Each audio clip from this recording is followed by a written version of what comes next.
another episode of the DareToTalk podcast with me, Jamie, and young Sam. Hello.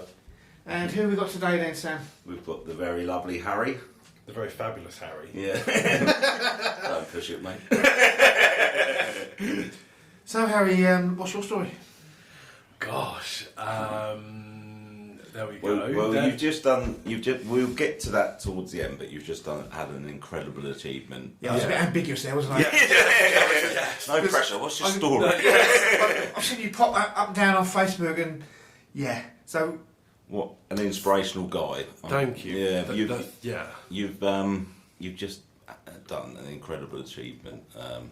I was just at your little party, and to see your mum and dad how proud they were. Sort of, it was lovely. Yeah, it was. I've just had I've just finished one of the biggest achievements of my life, and tying in with this podcast and Sam and the journey. So many people have asked me about the physical journey that I've been on recently, but that's not the actual journey that I've been on. This journey for me has been going on for 4 years now, and so we'll be talking about more than just the physical journey. On this, we'll be talking about my mental health journey. Yeah. Well, me and you spoke on camera before. One of the first, right at the beginning of Dare to Dip, I think you joined in on day 3 or 4, didn't you? Yeah. And we done a video on there, and I said on that video, because me and you grew up on the same street together, didn't we? Yes, we did. And when we were kids, I said that's how common mental health is, because two people growing up on the same street, dealing with the same sort of issues, mental health wise. I don't know the street, but is that a street where your mum and dad still live? Yep. Oh, fantastic! Yeah. I know exactly where you are. Yeah. So tell us a bit about your mental health, if you wouldn't mind.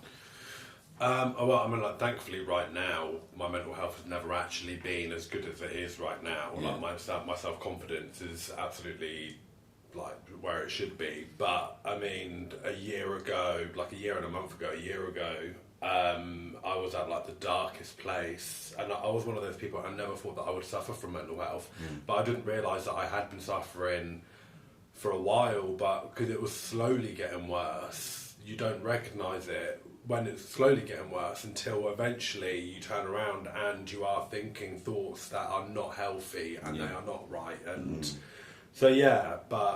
because it's not until you get out of a dark place, when you look back, you realise how dark of a place you're in. I mean, you get to a point where you think, I need to do something here, but when you actually come out of that dark place, you look back and think, I don't know how I got out of it. Yeah, it's the first time, I'll never forget the first time that I smiled at myself in the mirror, and this feeling of euphoria that I couldn't shake. I was too happy because the comparison was, there was no, it was absolutely daytime and nighttime.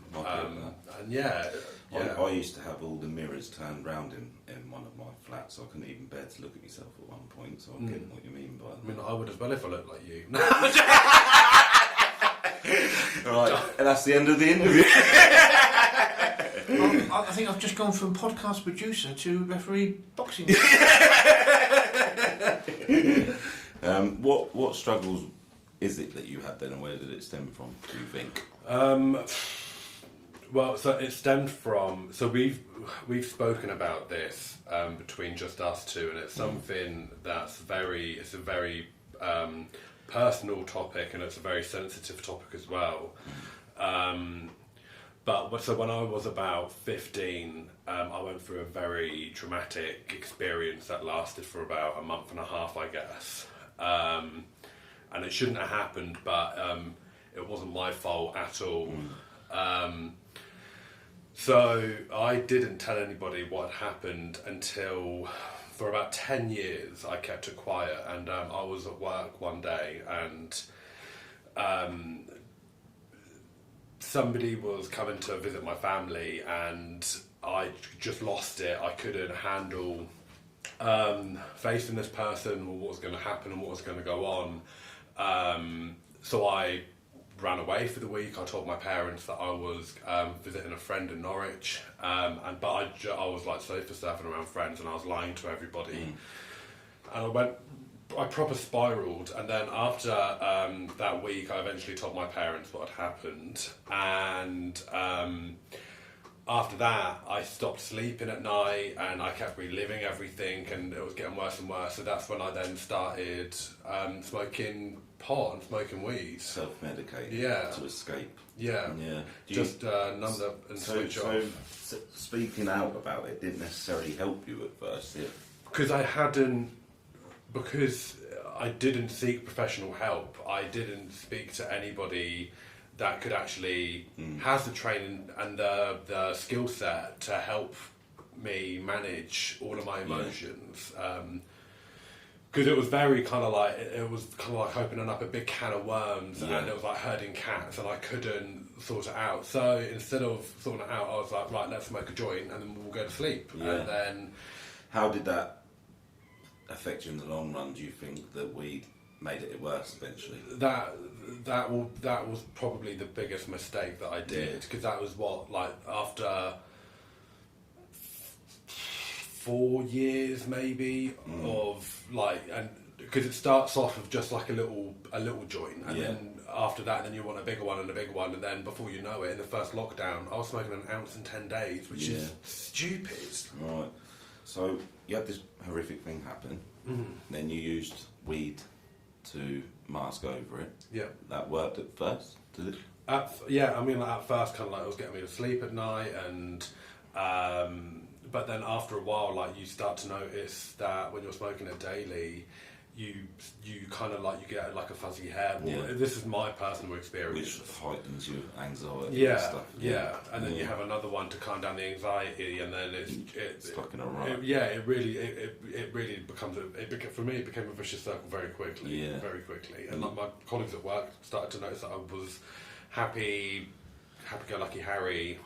Was you using just weed to deal with it? Or I'd have maybe an extra drink every now and again, but no, it was just mainly that. So that's what kind of really started off my mental health journey. Did you find it hard to stop doing? Smoking if I stopped, back then, I would be having sweats and shakes and night terrors, and I couldn't sleep, and I was so ridiculously irritable. So actual withdrawal symptoms like you would do of anything else. It was really.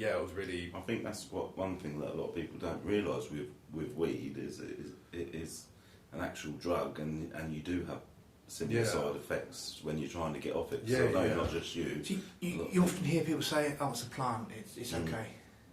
Yeah, anything mind altering though, I think is dodgy ground. I can't. Obviously, I'm not a specialist, and this was just my personal experience. Other people, they're absolutely fine with it, and they manage it better, and they don't use it to self-medicate.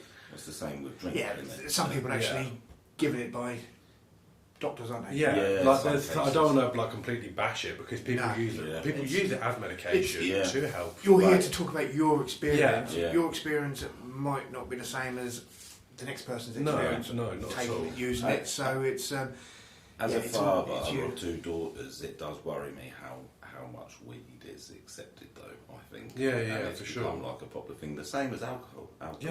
And I think, yes, if you use these things responsibly, but who's to say your loved one's going to be responsible with it? Everything is fine, in small doses and small quantities. Obviously you can go out and have a few drinks and absolutely fine. You can go out and share a smoke with a friend and you can be absolutely fine. But my man always used to say that to me: do things in moderation. But the trouble is, I used to get really pissed.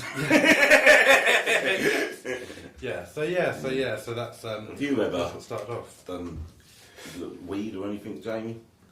I had a puff on some weed when I was about. I'm 52 now. When I was about 18, and I was sick, and I thought, not for you. It's in for me. No. Right. Yeah. I'm not saying I haven't done other things over the years, but no. I say I'm one of the lucky ones where I've done something, this isn't for me, or I've done something and rise rain, and then never again for another 5 years. Yeah, well, I went the other way. Every time I tried something, I thought, this is for me.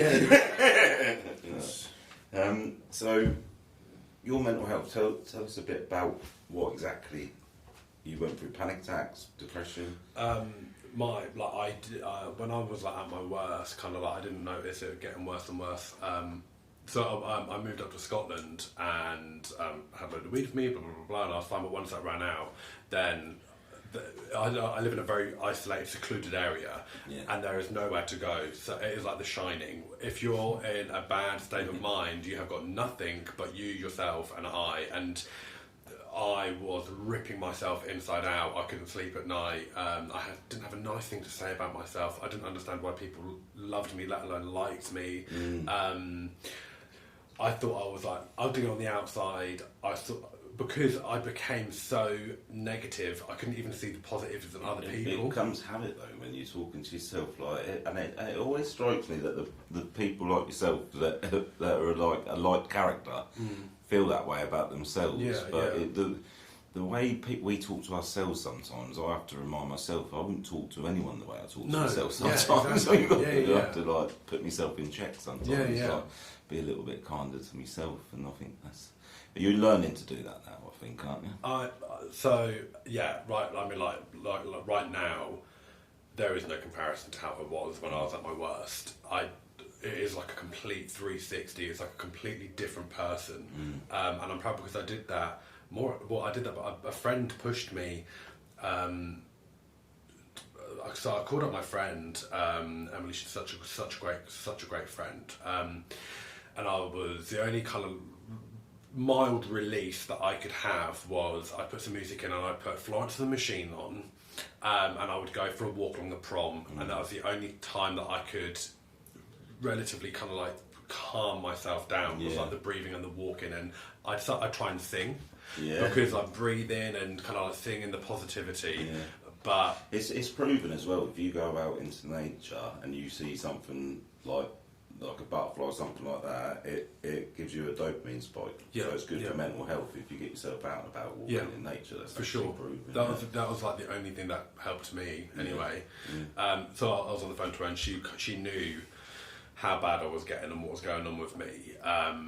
And there was such a long time where our friendship was almost becoming like disconnected because like this person that she was best mates with wasn't there anymore. So I was telling her and she said, Harry, like listen to yourself right now, because it was getting to the point where I couldn't sleep at night and I became so angry I'd be punching my legs at like silly o'clock at night because I couldn't sleep. So then I'd jump in my car so angry and violent with myself, and I'd go and buy a packet of 20 cigarettes and I'd sit down the beach and I'd smoke a pack of 20 at like 1, 2, 3, 4 in the morning. And she was like, literally, is that racing thoughts and stuff then? Sleep. Kind of like it's like it's really crazy. It's almost like travel sickness because your head, it feels like your brain is like spinning at 1 trillion miles an hour, but you're stood there still and everything around you is silent. It's the weirdest thing. Do you meditate now? I do. Sometimes if I feel the need to, I do. But I don't really, because I don't feel the need to, because I'm pretty... So is that proper prescribed medicine we're talking about now? Or medicine? When Sam just Did you say medicine or meditation? Meditation, yeah. Oh, sorry. Sorry. No, meditation. Sorry, I misheard you. That's all right, mate. No, so I'm off. So my friend Emily, she said go to the doctor and say what's going on. So I did, and I couldn't stop apologising to this doctor on the phone, which sounds ridiculous because you're calling up. I felt like such a burden wasting this person's time because I'm feeling a little bit shitty in myself. I think that's a big part of a lot of people don't ask for help because they do feel a burden, and I think that's feeling like a burden triggers depression, I think, because you feel like a burden to your friends and your family as well, don't you? For sure. You don't want to reach out for help because you're like, why would I waste 5 minutes of your day? And that's why people fake it and put on a fake smile and everything and pretend everything's all right, because they're not only trying to trick themselves, they're trying to trick without knowing everyone around them. There was probably 5 people that like I can count on one hand that actually knew what was going on. Everybody else thought that happy gay old Harry flouncing around, but it wasn't like that at all. Like only my closest friends knew what was going on with me. So that's when the doctor then prescribed me sertraline. So at first they put me on 50 milligrams and then they put me up to 100. And thankfully for me, that's then that little thing that started to help me. and then went back up to work. I used exactly the same thing to help. Yeah. I mean, we spoke about it the other day when I got some really bad advice. So it's a quick point I want to make to anyone listening to this. I got told I was on 100 milligrams of sertraline, and the doctor said to me, "You can come straight off it." Worst advice I've ever been given in my life. It sent me back into a relapse, and suicidal thoughts, and the coming off it, the drug just cold turkey like that. Yeah. The stuff it was doing to my physically to my body was ridiculous. There was electric bolts going up my body and everything, and it was horrendous. That was the last relapse I had as well. But could coming off it straight away be okay for others? I got some more medical advice after I had symptoms, and the woman that I spoke to said the woman who gave me that advice should have been sacked. It's dangerous. It can kill you.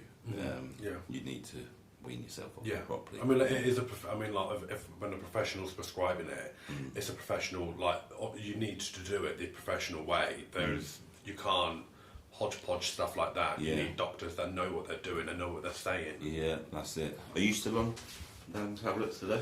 No. So when I I'm so bad. I've got such a bad memory. Like, I've always had a bad memory for years.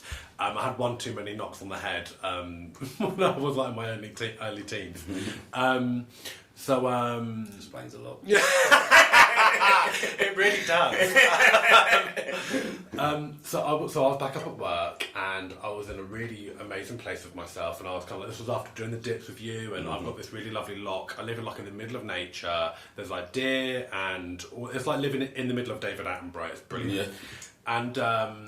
And I just kind of like, I forgot to take my tablet today. Right, well, it says on the packet, don't double up, just take it the next day. So I was like, I'll take it the next day, so I took it the next day.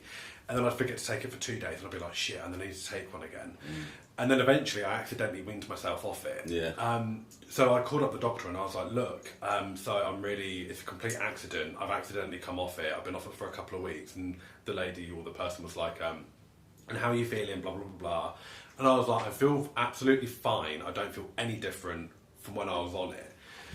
And she was like, okay, we'll just maintain that. And if you do start to feel bad, or if anything starts to change, let us know immediately. And yeah, that was in August, I think. So like 7, 8, 9 months, whatever it is. Yeah. So yeah, and I'm still... And I've got to come off them completely now as well, and I'm not telling anyone else they should do, but since I've done cold water, and it won't work for everyone, but that's giving me the boost of chemicals I need in the brain, I think, and that's nature's very, very own way of dealing with it, I think. That's a good spot just to finish part one there, gents. Is that only part one? Yeah. Oh my God. We'll do some more. Have a little break. Absolutely. So back into part 2. So Sam, do you want to continue, pal? Yeah. Well, I've forgotten where we were just having a laugh in the We were just talking about sertraline and bits and pieces. And so you're not on medication today. No. What advice would you give anyone? So you do a lot of walking. Obviously, we'll get into that. Yes. Has that helped? Like, or you've said already that exercise is a big part. Is there any other tips or tricks? I think it's kind of like if you go onto sertraline, or when you start taking any sort of like medication, and when you do start to feel better, and all the positivity starts coming back, start to put in place when you feel like you're getting like back on top. Start to put in place all of these things that will keep you on top for when you start to come off of this medication. So when you're then not receiving outside help, and you are in a strong enough place with yourself to help yourself, you can keep it there and you can maintain it. And also, like, make mental notes of kind of like the warning signals, like what am I not doing now that I was doing when I started to get bad and when I was bad. So, and when you start to kind of make sure that you laugh at things that used to irritate you. Like now, it was literally only the other day, I was in a traffic jam coming back from Bristol, and this person behind me was beeping their horn, going absolutely mental at me because I didn't move within 2 seconds of the car in front of me moving. So I wound my window down, and like all of these people around could see what this person was doing, and I was absolutely in fits of hysteria, thinking, well, where are we going to go? I can't go anywhere. So I was, which made the person even angrier that I was laughing. So I was kind of like an Italian, kind of like flailing my arms around. But back like a year ago, or like 2 years ago, 3 years ago, I would have lost my nut. Yeah. But so it's kind of like that's one thing they've taught me in recovering, that you don't get wound up. I don't get wound up with these things anymore. And with cold water's helped to think. And sometimes someone cuts me up now, I think to myself, could be a pregnant missus in the car. It's not like me getting annoyed. Like me getting annoyed with that person that's gone and living their life is just damaging yourself. And I always say it's like drinking poison, expecting the other person to die when you hold on to it. You get annoyed with someone. Do you know what I mean? But there is something about people behind a car screen or a computer screen which makes them think like they're Superman. If you accidentally like get in someone's way in a car and they're giving you all the flipping the bird and everything, and they think they're Superman. If you accidentally cut in front of them in the pub, they wouldn't start swearing at you and stick their finger up and calling you one sort of day. Unless they knocked my wife. No.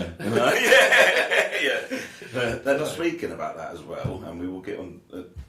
You had someone, and you don't want to really bring light to it, but I'm going to talk about it. Right? You've done your challenge. You've done an amazing job. Yes. Right? Which we will talk about in a bit. Everyone followed your journey on Instagram. Yes. And everyone, 99% of the people were positive, weren't they? 99.999%. And there was one. I'm not allowed to swear. There was one. Yeah. There was a comment which didn't bother you, but it bothered me. It bothered your friends and it bothered your family. Yeah. I'm the only person that didn't, and it was pointed at me, but I'm the only one that didn't. Yeah. Well, it's no secret. You're a gay man. Am I? I haven't noticed.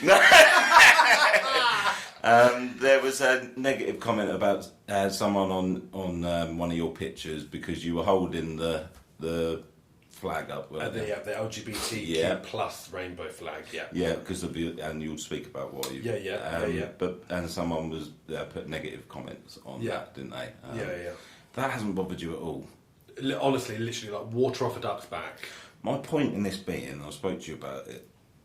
When you write anything about COVID and that, rightly so, it flashes up on Instagram saying about COVID. So these big companies like Instagram and Facebook have got the tools to pick out certain words. So they can do it with COVID. If someone's being racist or homophobic, there should be something, the same sort of device as that flags up and it takes these people off the internet straight away. Do you not think? Yeah. I know it didn't bother you, but if that was a younger gay man, If it wasn't somebody like more stable or more sure of themselves, it could have done a lot worse. Yeah, exactly. And you are very sure of yourself. I am very sure of myself. That was payback for your comment. But that's the point I wanted to get out. I know you didn't want to address it, but I thought it was important. No, for sure, absolutely. And I left that comment up as well. So I just finished doing this really big hike, and it was the last post of the hike, and I just got down to John O'Groats. And it is the most incredible picture of myself not being big-headed. So I posted it, and everybody, the messages of support were just insane. And then, this guy put like a load of like flag emojis, a load of like middle finger emojis, and a load of like thick emojis and whatever. And I was like, well, I mean, I just finished hiking the entire country, and this is what this person has said, purely just to be homophobic. Yeah. And I was like, well, what for starters, bet you he would not have been able to do what I had just done. Yeah. And also, I'm actually quite glad that happened, because it just goes to show, look at this homophobe. Point proven. So I screenshot it, I put it on my story, and then I got even more messages of support and love and saying, oh my god, and everyone reported him and blah blah blah. Yeah. So I left it there. Yeah, every vile act, like, it sparks off a load of good acts. So a lot of positives come out of it, but I just think these keyboard warriors, they're all dickheads. Oh, I know. And they're always the same. They've got like a cat as their profile picture. They never show their real face. And they hide behind the computer. And they're so miserable in their own life. The best thing they can do for kicks is message. Try and drag other people down. Yeah. I mean, it is like that. If you ain't got nothing nice to say, don't say anything at all. And it's kind of like, I think it's a lot of it is like immaturity, or people that are just really unhappy with themselves. But also at the same time, so homophobia, you're not born homophobic, you're not born racist. You're taught it.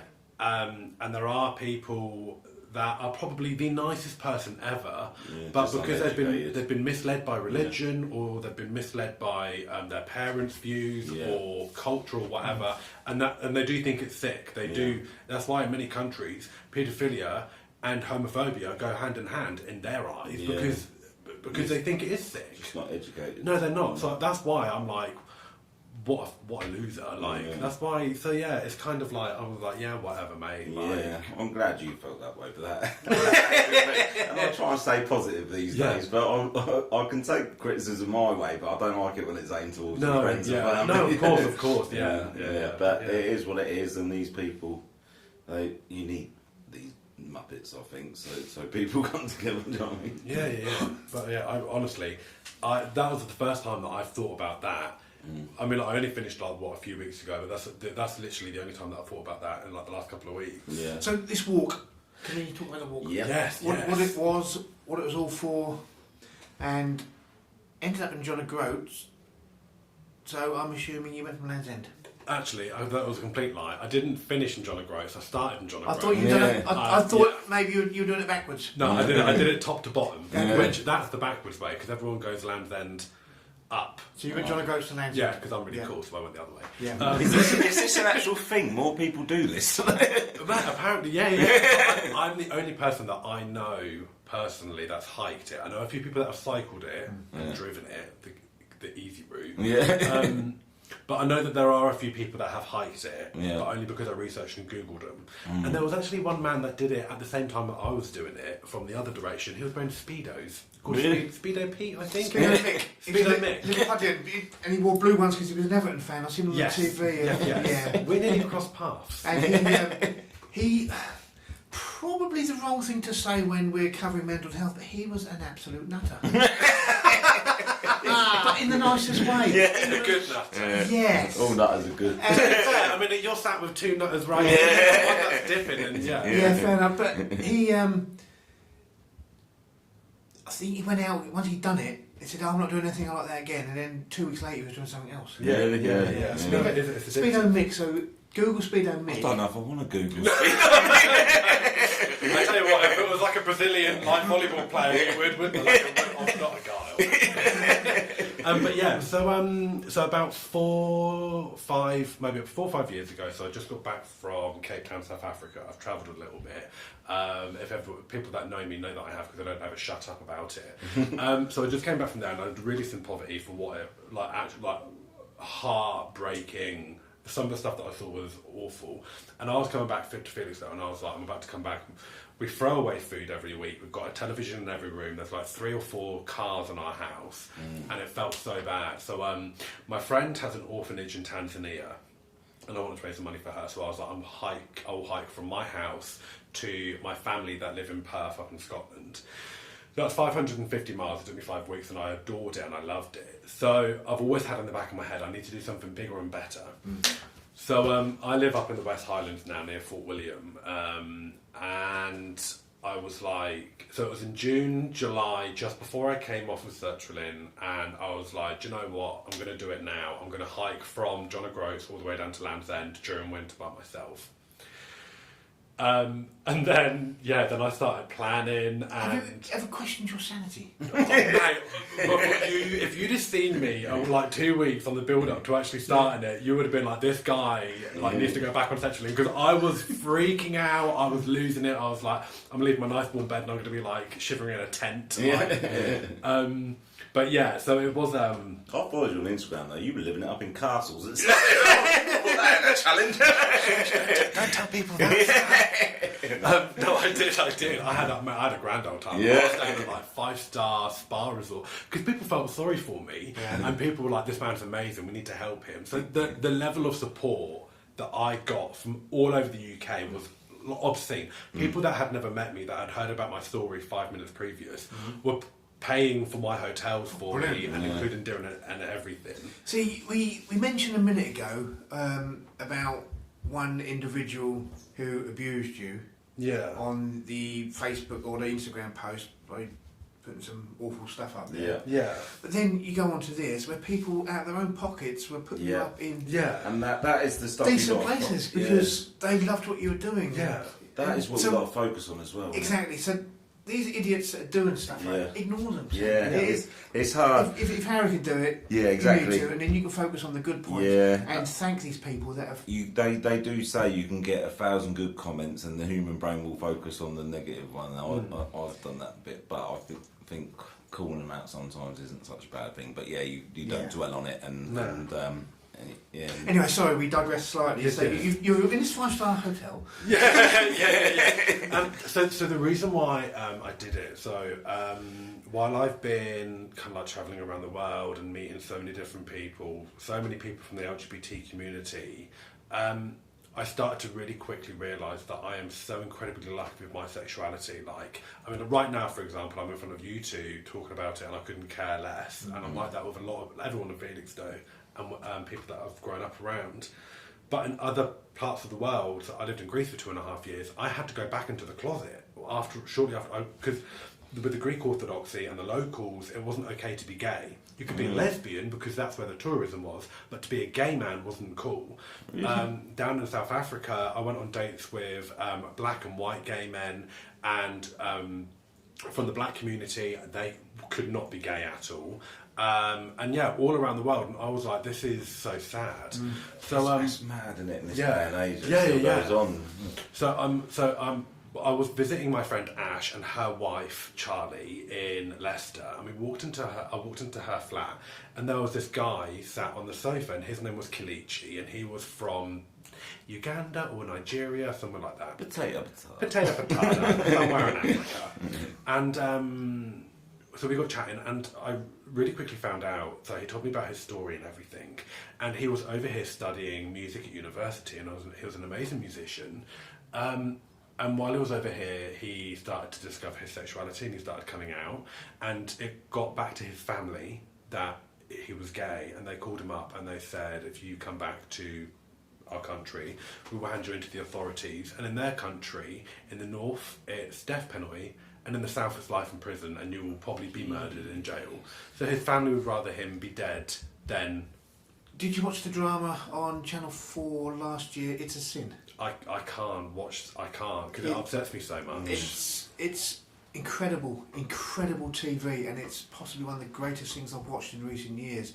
And there was an African gentleman in there, and the story you're telling with your friend there, it was a similar sort of story to his character. And you think, wow. I just can't understand that logic. Like, your kids. I'm lucky I was brought up by parents that taught me to accept anyone. With normal functioning brains. Yeah. Well, we'll go that far. Look how you did turn out. I think on that bombshell, we'll have another quick break. I know you don't edit, but my dad's going to listen. We're leaving it in. We'll just have another quick break, and then we'll come back and do another bit. Okay. Right, so on to part 3. So we're halfway through the walk, so continue on. Yes. So after meeting all of these people, so I planned the walk, like in June, July, I was like sorting it all out, and in August I still hadn't found, because I wanted to do it for charity, I still hadn't found the right charity that I wanted to raise money for and awareness, and that's when I came across this article about something called the Naz and Matt Foundation. And what it was is, so there were these two really nice gay guys that was living in London together, and Matt came from a white British family, and Naz came from a very conservative, strict, right-wing Muslim family. They found out that they weren't housemates and that they were actually together, so they brought them up to Manchester or Birmingham, and they outed Naz, and it couldn't have gone any worse. The reaction was really appalling, and unfortunately 2 days later, due to mental health from the outcome, he committed suicide because he couldn't handle it. Got to him that much.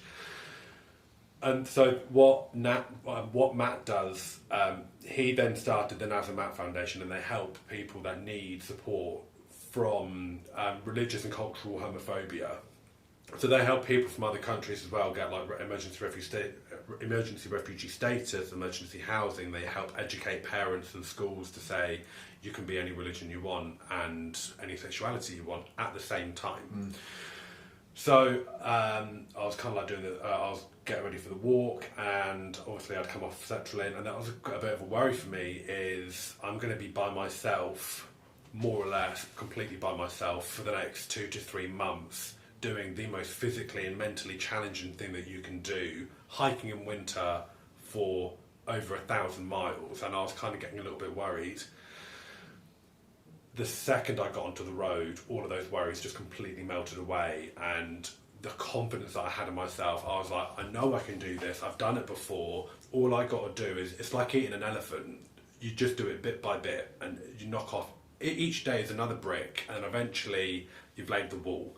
That's all you've got to do. Yeah. Like you with your, I mean, like some days are really hard, some days are easy. Yeah. All you've got to do is just do it and go through the next day. That's it, you need the bad days to appreciate the good days. For sure. Never ate an elephant. No. Neither have I, but they don't taste it. So I was going along, and there were some really hard days and were some really great days. Once I got out of Scotland, I think it took me about 3 to 4 weeks to get to the border, and I had been in blizzards. I had got lost for like 24 hours, 48 hours at a time through forest and wind farms that weren't on the map, and I'd overcome obstacles in getting lost and everything. Once I then got into England, then that's when the mental aspect started to come in. That's when like the longevity came in. Because we spoke a couple of times, didn't we? You were quite surprised how strong your mental health has stayed. You said I was expecting to have a few blips, but you were sailing through it to start with, weren't you? Yeah. It really, so there was kind of like the odd week here and the odd week there. I think there was probably about a week where, because it is like when you're feeling great and you want to talk to everybody and it's all like, everything's like really great and the roses are smelling lovely, but when you start to feel a bit bad and a bit negative, you kind of do instantly, you don't really want to speak to people because you're not as chatty. So there was kind of like the odd week where I didn't speak to people as much as I was. And it kind of did go a little bit unnoticed, but there were a couple of weeks, understandably. You're not going to be there with a bloody grin from ear to ear for 3 months. You're only human, aren't you? There's going to be obstacles. Absolutely. But so then at the end of it, I went down to like Manchester, then down to Birmingham, along the River Severn to Bristol, and then got into Devon and Cornwall. That's when it really started to get hard. The hills were enormous. I'd been going for like 2 months by then. I was exhausted mentally and physically, and it was really kind of like pushing. Not enough now. There were some days where I did nearly 30 miles in a day, and that was hard, but I did it. At the end of it, there were days where 5 miles nearly reduced me to tears because but I still carried on pushing, and even it was only 5 miles, but I did them 5 miles. It depends on your frame of mind, doesn't it? Some days it's been harder to get in the sea in the summer for me than what it was in the winter. It just depends on your frame of mind that day. Absolutely, I think Ian Botham got a knighthood for doing 12 of them walks. You've only got 11 to go. Mate, that ain't happening. Do you know how little I've walked since I've been back? That leads me on to the next question though. Like Speedo, whatever his name is, he said he wasn't going to do anything again, Jamie said, and then he was doing something straight away. Have you got anything planned? So, I've been asked this question once before. I think I was on BBC Radio Suffolk, and I've not really spoken about it. Look at him name dropping. So, I'm so reluctant to say this because I am going to do it. Whenever I have like a dream in my head, I will do it eventually. I don't know when though. I want to cycle back to Greece. which I know, mate. I don't even like cycling, but I just don't want to walk it. If you have any problems with your bike, don't go to jail. You don't have to tell me twice. So I used to live on this little island just off the coast of Turkey called Lesbos. And I was there for a while, and I absolutely fell in love with it. I've got lots of really good, amazing friends there. And I was there while the refugee and the immigration crisis was quite. It was still bad, but it was really, really rife and bad when I was there. And some days, like, you'd be on the beach and like you would see dinghies and the things that you see when you're there having a coffee, and then you turn around and there's a family. And the fear in their eyes, honestly, it makes you feel cold. Like, you can't. Yeah. So there are so many people. I don't even know why this is You're looking at me like I used the worst bit. If something shit. A debate. Yeah, it's quite a topic. Yeah. For and against, and I am so sure. Like, if your house was currently getting bombed, and like, would you or would you not take your two girls to a different country? I think it's privileged. People don't realise that because it's not happened to them. They can't see it for themselves. They've not. They haven't. So I want to cycle, and I want to try and raise as much money and awareness as possible for people that are fleeing conflict, or just to get to a safer place and a better future for their kids. Yeah. So one day... It's very current, as we recorded, it's very current, isn't it? Yeah, exactly, at the moment, right now. And in the 21st century, it shouldn't be happening. No, not at all. Not any of the topics we've talked about should not be happening. No, you're 100% right there, Jamie. So that's kind of like my next... that's my next challenge, which I don't know when I'm going to do it, but I will do it one day. We're gonna do something together with Decide as well. Cycle with me to Greece? No, I don't. I haven't got a bike. I'll get you a little. When I said do a challenge together, I meant like a 24-hour one or something. Like, celebrate our challenges together, not cycling to Greece. We might jump out of a plane or something. We're recording this in the town centre, and I think Sam would actually struggle to cycle to Cornwall Road. Yeah, I got a bike. So would you. You can't even fix your bike. It's not problem fixing it. It's not the thing I do. My skills are elsewhere. And if there's people in this world that want payment for fixing my bike, then I'll pay them. And that's the way the world works, mate. Yeah, I can't even change a light bulb, so I'm not. And I've seen you try and do technical stuff. So mate. Don't come that with me. I think I touched a nerve. We'll do an episode on that. How's your mental health been since I'm surviving, actually. I think it's given me sort of an insight into how easily it is to drop over the edge of the cliff. Sometimes you just need a little push. Oh my gosh. Yes. And you're not talking metaphorically, are you? Oh, Harry. Yes. I love you. You know I do. And you. I think you're brilliant, and I'll keep doing what you're doing. I've only ever seen you once before, and I think I was having breakfast in the Ruby's Cafe, and it was your last day because you were going somewhere just to travel. I think that must have been when I went down to New Zealand. It was New Zealand. I was just about to say New Zealand. Yes. And because I walked there. And wasn't it? I think working in their time was Joe. Joe Peck? Yeah. Joe, she's such a weirdo. I love her. We get on like sisters on fire. Yeah. Joe Ledger, that's his maiden name. Yes, Joe Ledger. So you and her in there, and you're discussing New Zealand because I'm a snouty git, and when I'm in there on my own, I just listen to what everyone else is saying. Yeah. Because it's the way the world works, isn't it? Just be snouty, but don't make them know you're being snouty. No. I'm actually seeing her next weekend. We're going out for a little beverage to say goodbye. She done the dip, didn't she? Did she? Oh no, she might not have done. Don't think she did. I'm terrible names and faces. Yes. People. Yeah. All right, Harry Hikes. Thank you very much for coming on, mate. No worries. Down to depths. Down to depths. It's easy for you to say. Thanks for popping round. No, thank you so much for having me. It's been a lovely little afternoon. And best of luck with everything you do in the future. whether it's raising money or just living your life, pal. Just living my life day by day and trying to be a smiley little Dickens. I didn't hit record. Right, so that's that then. Cheers all. Bye.